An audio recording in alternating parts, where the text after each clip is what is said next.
Natyrshmëria e njeriut kërkon burimin e saj. Gjallëria e zemrës varet nga lidhja e saj me besimin. Besimi dhe jeta. Çdo ditë në Radio Spektrum, ora 19:30, vetëm në 96.4 MHz.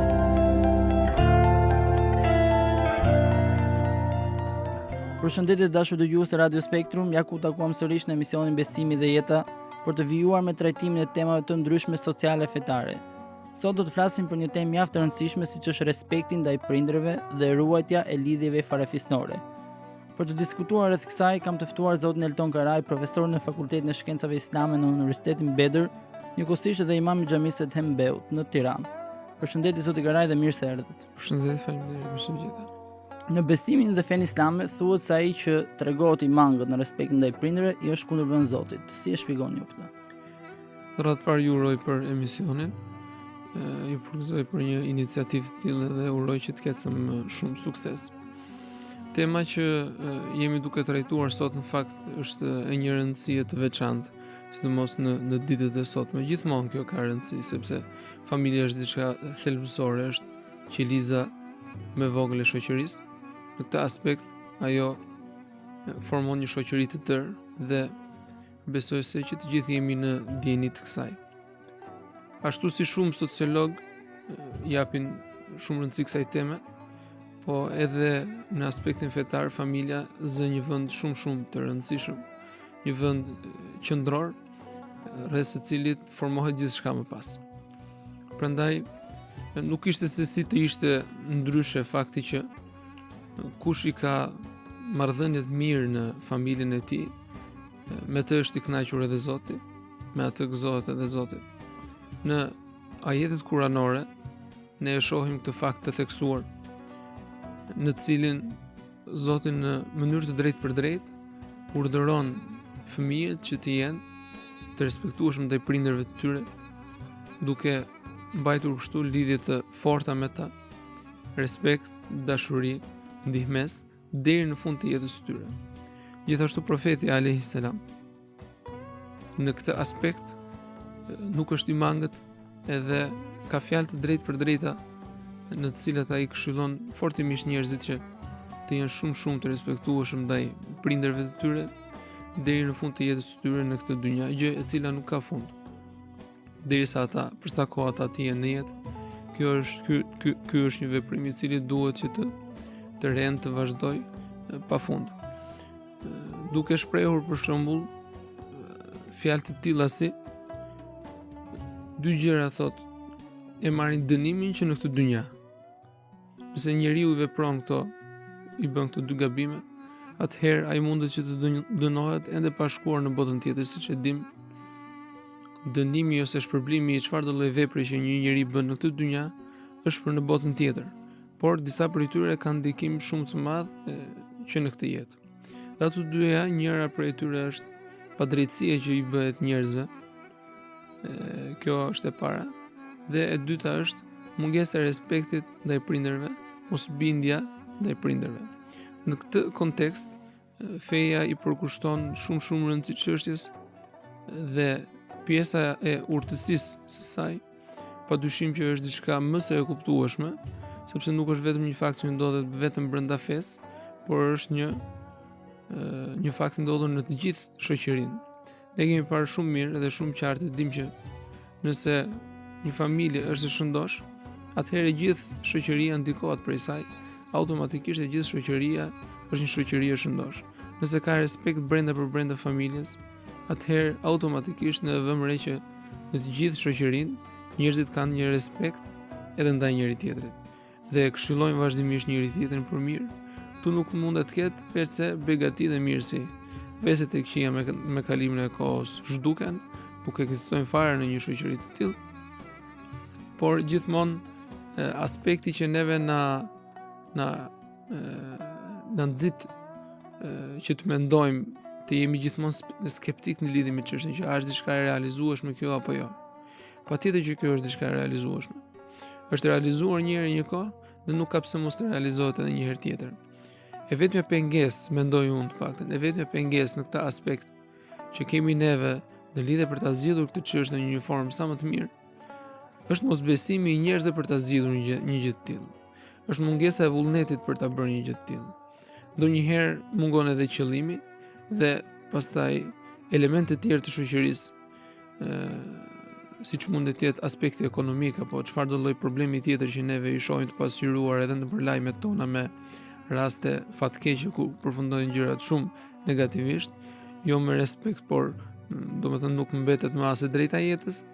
Të gjitha këto pastaj nxisin që ky respekt të zhduket, madje të jetë me të vërtet shumë e vështirë që të rimë këmbët, hap plagë shumë të mëdha, të cilat është ndonjëherë mos të themi e pamundur sepse ne i besojmë gjithçkaje, por që është me të vërtetë e vështirë që të mbyllen ato plagë edhe të gjejnë shërim.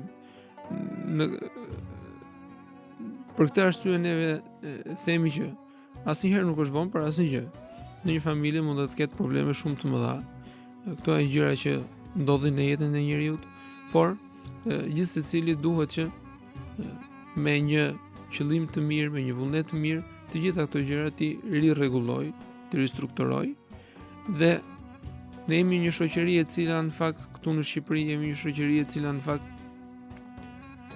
është pak e ngurruar të marrë këshilla nga njerëzit të cilët janë të fushës, nga sociologët, ndonjëherë nga psikologët etj.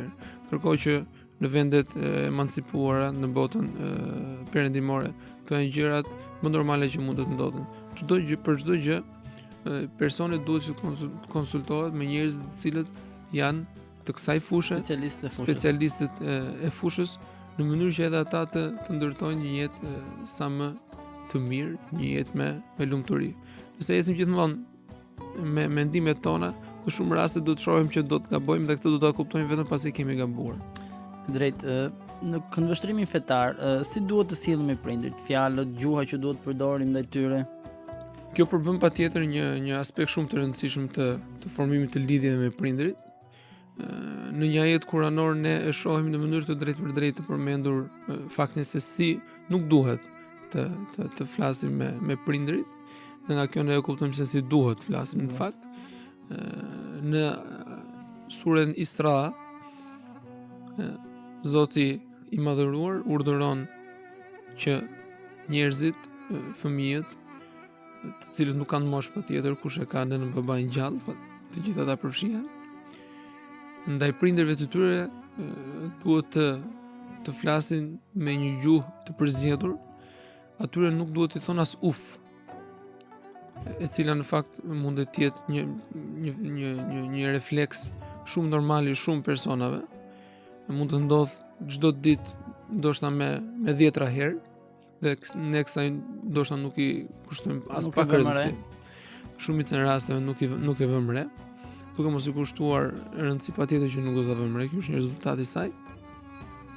Por që janë fjalë të cilat shumë herë mundet të hapin plagë në zemrat e prindërve, të cilët prej fjalëve të fëmijëve është shumë e qartë që ata ndikohen jashtëmase shumë.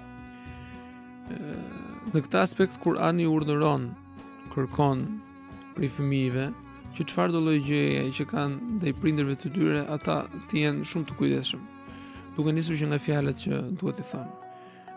Gjithmonë me një ëmbëlsi, gjithmonë me fjalë të cilat shprehin respekt, gjithmonë me fjalë të cilat shprehin mirënjohje, sepse në një vend tjetër në Kur'an, kur përmend përsëri lidhjen me prindërit dhe që fëmia duhet të jetë i kujdesshëm në sjelljet dhe fjalët ndaj prindërve të tij, në vazhdimsi përmend se çfarë, nga cilat etapa ka kaluar nëna e një fëmie në ato 9 muaj që ajo e ka mbajtur atë në bark. Kjo nuk është për të përmendur diçka biologjike. Kjo është për të thënë që atë sakrificë që nëna jote ka bërë për ty, ti asnjëherë nuk ke për të patur as mundësinë për ta bërë një gjë të tillë. Kështu që minimumi ti me fjalët e tua, me sjelljet e tua, duhet që të rrezatosh e të pasqyrosh respekt ndaj saj. Duke qenë se jemi tek kjo pjesë, në Kur'an dhe në traditën profetike, nëna qëndron e para, për sa i përket respektit që duhet i bëjmë, pastaj vjen babai. Po kjo është shfaqur në një hadith të profetit alayhis salam, në të cilin vjen një prej shokëve afër profetit dhe e pyet që kush e meriton më tepër respektin, kush e meriton më tepër mirësjelljen. Dhe profeti alayhis salam i përgjigjet që atë meriton nëna jote më tepër. Ky njeri, me sa duket, po kërkonte edhe përgjigje të tjera, që cili është i dyti, cili është i treti. Kështu që vazhdon që ta pyes profetin alayhis salam që po pastaj kush e meriton më tepër. Dhe i përgjigjet përsëri shumë çuditshmërisht, nëna jote. Personi vazhdon që të pyes përsëri dhe i përgjigjet përsëri nëna jote. Kjo ishte një fakt shumë i çuditshëm, nuk i kishte ndodhur ndonjëherë atij personi. Dhe vazhdon që ta pyes përsëri, domethënë për herën e katë, dhe atëherë i thot babai yt. Nga ky ditëneve arrim në rezultatin që nëna, ndoshta për ato që ajo ka kaluar kur e ka mbajtur në barkun e saj për 9 muaj. Por gjithashtu, këtu kujtojmë faktin që personi më aktiv në rritjen, edukimin e mirëmbajtjen e fëmijës është nëna. Që në voglit të fëmijës, ajo e nxjerr nga barku i saj, ajo e mban në krahët e saj, ajo i jep gjithë fëmijës, edhe të gjitha të tjerat ajo ushqen. Baballarët patjetër që kanë rolin e tyre, janë shumë të rëndësishëm, jo se roli i tyre është më i vogël, por që duke marrë shkas nga ky aspekt që nëna përkujdeset më tepër për fëmijën e saj, dhe kështu që dalim edhe në atë rezultatin që ajo ka një rol shumë të rëndësishëm dhe është edukatoria kryesore, thelbësore e një fëmije, prej së cilës ai do të marrë edukatën, do të marrë njohuritë e para. Dhe është edhe shumë e rëndësishme që nëna, nëse do të jap atë ndjenjen e besimit fëmijës, për shembull, që në vogli ai do të rritet me këtë dhe do të ketë respekt në gjithçkaje. Kështu që është një strukturë mendimesh që formohet me mendimin e nënës, edhe ajo luan rolin thelbësor. Ne në këtë formë e mendojmë patjetër, por kjo nuk do të thotë që, do të theksoj edhe këtë tjetrën, që nuk do të thotë që ndaj babai duhet të jemi pak të respektueshëm. Ata meritojnë që të dy të njëjtin respekt. Nuk përmendet nëna pak më tepër se sa babai, por përmenden si prindër që të dy së bashku, dhe si prindër që të dy meritojnë që të njëjtin respekt. Por është gjë më e natyrshme që gjithë secili, çdo fëmijë kur mendon për nënën edhe babain, nëse do të ishte njëri i pari me fjalë, besoj se që të gjithë do të mendonin që më tepër nga babai e meriton nëna. Ky është thjesht një mendim, një vlerësim emocional që bën personi, por që praktikisht kur vjen puna për t'ia shpërblyer dikujt apo për të treguar respekt ndaj tjetrit, nuk është se sillet me mungesë respekti ndaj babait edhe ka vetëm respekt ndaj nënës. Por në fakt duhet të jemi të kujdesshëm, sepse këtu po shprehem vazhdimisht respektin që fëmia duhet të kenë ndaj prindit. Nga ana tjetër ka disa gjëra që janë të natyrshme dhe që me dashje pa dashje është roli i nënës që do ta lindë fëmijën. Është babai ai i cili do të jetë i pari që do të kontaktojë me fëmijën e tij, do të tregojë atë, do të ketë atë figurën maskullore që i nevojitet jashtëmasë shumë fëmijës, por nga krahu tjetër duhet mendojmë edhe këtë që çdo prind gjithashtu duhet që edhe të meritoj respektin e fëmijës së tij, sepse diçka që ja ka dhënë Zoti në fakt, që në krye ja ka dhënë Zoti për faktin se është nën ose për faktin se është prind, kjo është diçka e dhënë automatikisht nga Zoti. Prindi duhet të jetë i kujdesshëm gjithashtu që të mos e humb atë respekt që në fakt është dhënë automatikisht në krye. Sot në kohët moderne, lidhjet farefisnore duket se janë zhdukur. Madje edhe lidhja familjare po shkon drejt shturjes. Jo në mënyrë masive, por ka tendenca të tilla. Lidhjet e natyrës shpirtërore janë dobësuar, po shkohet drejt individualizimit. Ndërsa Islami kushton rëndësi të veçantë këtyre lidhjeve, ruajtjes së tyre dhe i merr si etalon, si vlera për ndërtimin e shoqërisë. Po ashtu është. Këto lidhje farefisnore duhet të ruhen gjatë gjithë kohës. Nuk ka një periudhë kohore që themi që nga kjo moshë deri në këtë moshë fëmia duhet të jetë respektueshëm ndaj prindit të tij, apo prindi nga kjo moshë deri në këtë moshë duhet që t'i shërbej fëmijës tij dhe pastaj të heqë dorë prej tij, të shkëputet. Dhe kjo është një gjë e pamundur normalisht. Por duhet jemi edhe shumë të qartë në çështjen që a mund të ndodhë apo jo? Mund të ndodhë. Domethënë, a mund të ketë një shkëputje totale mes prindit edhe fëmijës? Janë gjëra të cilat për fatin e keq, megjithëse patjetër që janë këto shembuj janë pak, potencialisht kjo na tregon neve që është diçka e realizueshme, diçka që mundet që të ndodhë. Në këtë aspekt, prandaj feja i këshillon vazhdimisht njerëzit që ta ruajnë atë, sepse është diçka e cila mundet që të humbë. Shembuj negativ nuk duhet të jenë shembuj për të tjerët. Kjo është diçka shumë e rëndësishme. Me fjalë, një person i cili sheh që ka ndodhur një diçka e tillë që mundet të bëhet, mundet të realizohet, ky nuk duhet që ndikohet prej kësaj, edhe të thojë që u bëka dhe që në një moment të caktuar për shkak të zemërimit të tij apo për shkak të diçkaje negative, ai të shkëpus lidhjet tërësisht, totalisht edhe të ndahet nga prindërit e tij ose prindërit të ndahet nga fëmijët e tij. Neve në Shqipëri shohim shumë problematika të tilla ku ndonjëherë hyn në konflikt vllai me motrën, ndonjëherë hyn në konflikt nëna me të birin, me të bijën etj. Dhe këto me të vërtet janë raste të cilat na zemrojnë jashtëmase shumë dhe janë shembuj shumë negativ për shoqërinë. Feja këshillon që këto lidhje të ruhen pavarësisht nga çfarë do lloj problemi që mundet të ndodhë. Njeriu duhet të jetë i përgatitur që t'i përballojë që të gjitha këto. Në një hadith të profetit, paqja e bekimi i Zotit qoftë mbi të, ai shpreh në këtë formë që nëse prindërit domethënë kanë arritur në moshë të thyer, duke jetuar së bashku me fëmijën e tyre, të birin, të bijën, dhe i biri ose e bija e tyre në këtë rast nuk e ka ende merituar parajsën, shpërblimin, atëherë ky thot meriton mallkimin e Zotit. Ky nuk është prej nesh, thot profeti alayhis salam. Me fjalë që duhet të ketë një lidhje kaq të fuqishme që këta të kenë mundësinë ndoshta të jetojnë edhe bashkërisht, edhe duke jetuar bashkërisht të mos kenë konflikte, por lidhjet e tyre të forcohen sa më tepër. Në ditët e sotme ne jetojmë në një botë jashtëzakonisht shumë materiale. Njerëzit me dashje pa dashje janë bërë shumë materialist. Zhvillimet, patjetër që zhvillimet ekonomike apo çfarë do lloj zhvillimi tjetër është shumë i rëndësishëm për mirëqenien e njerëzve. Por nga krahu tjetër, neve duke menduar që po bëjmë mirë, të mos humbim edhe disa gjëra që janë esenciale. Por duke u munduar që të ruajmë të drejtat e çdo individi, e çdo personi, neve për shembull nxjerrim një ligj të tillë që në moshën 18 vjeçare një person mundet që të shkëputet nga familja e tij, të gjitha drejtat e tij janë tashmë individuale, çdo gjë është në duart e tij. Por nëse jo se kjo nuk duhet bërë, kjo patjetër që duhet bërë. Por në krahun tjetër ne do mendojmë edhe rezultatet negative që mundet të sjellë ky ligj apo ky fakt.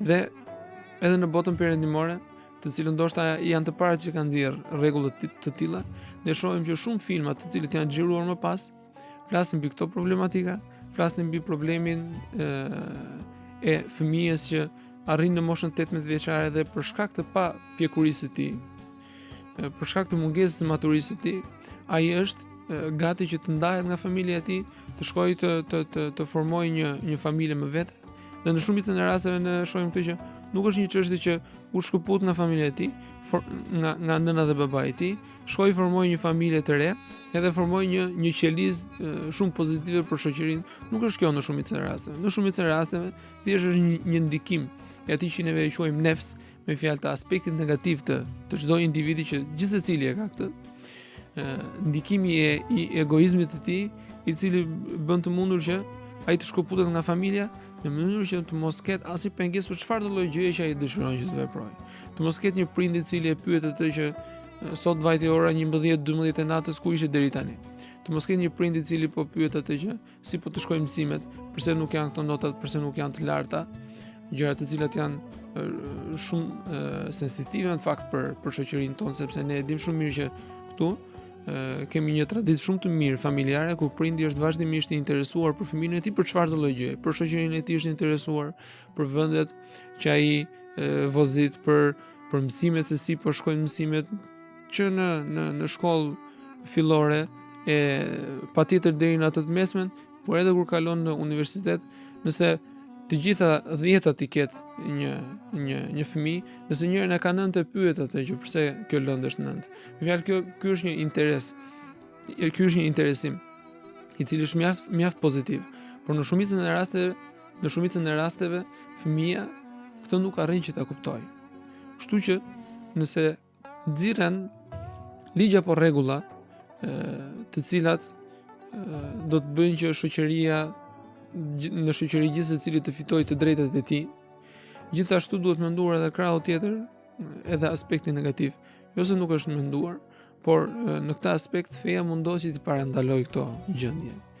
Për mos të rënë në një gjendje të tillë që fëmia tashmë është shkëputur totalisht nga familja e tij, nuk ka më respekt.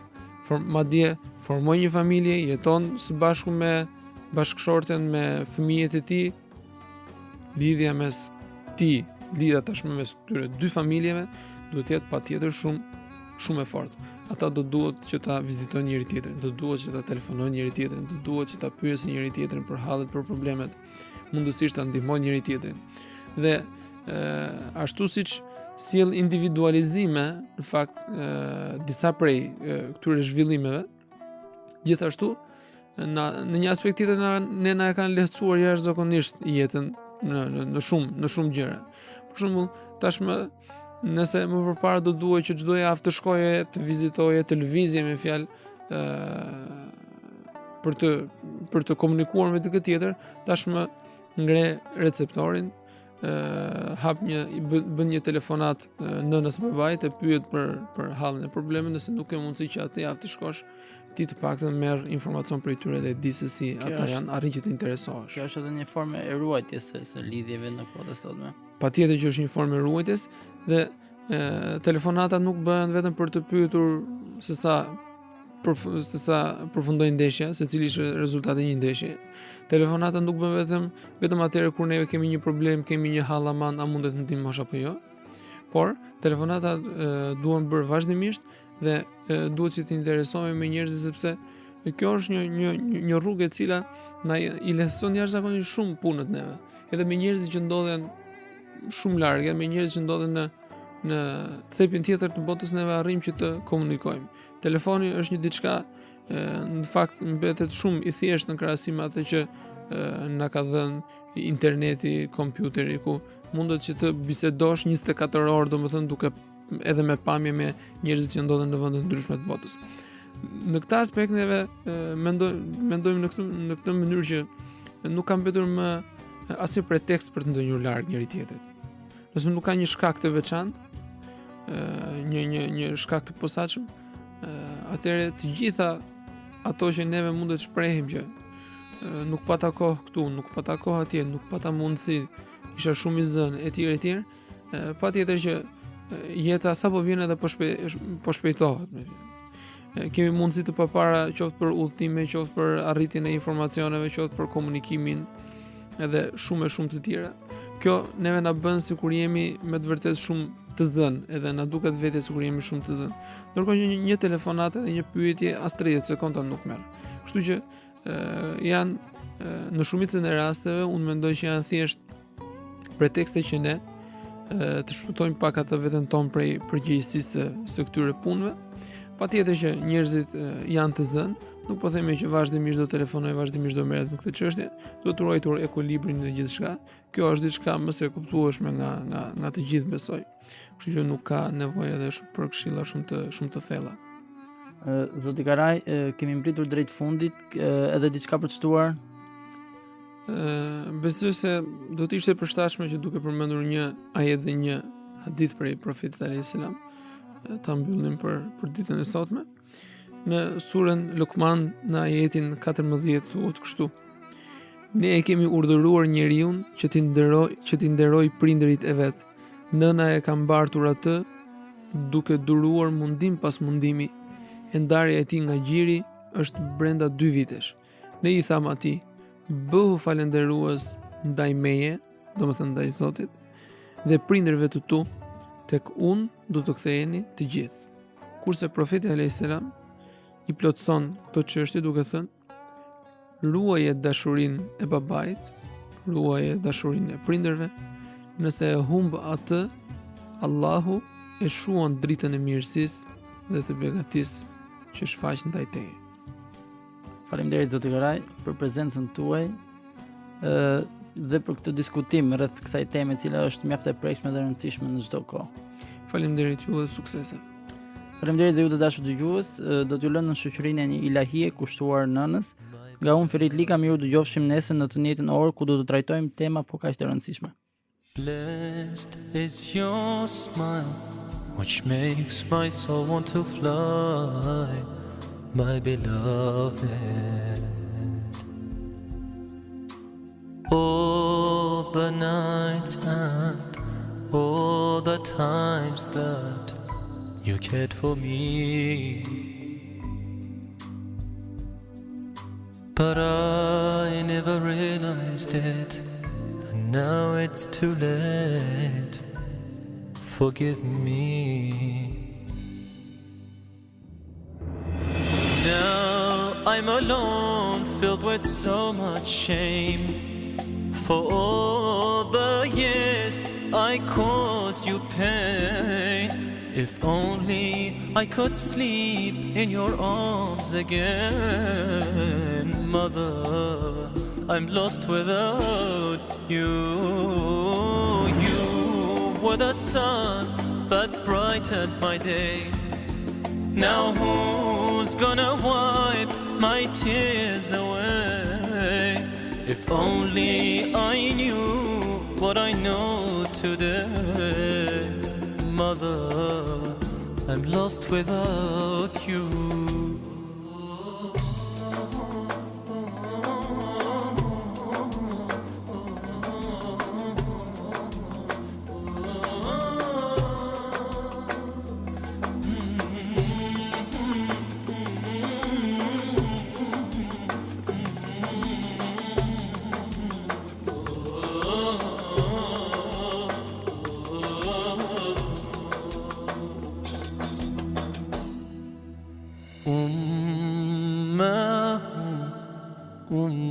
أمه يا أمي، وشوقه إلى لقياك يا أمي. أمك أمك أمك أمك قول رسولك، في قلبي في حلمي أنت معي يا أمي. رحتي وتركتيني يا نور عيني، يا أنس ليلي، رحتي وتركتيني، من سواك يحضنني، من سواك يسترني، من سواك يحرسني. عفوك أمي سامحيني.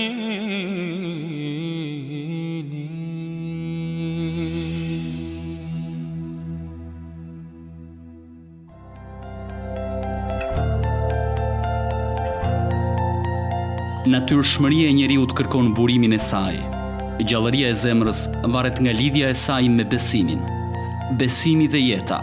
Çdo ditë në Radio Spektrum, ora 19:30, vetëm në 96.4 MHz.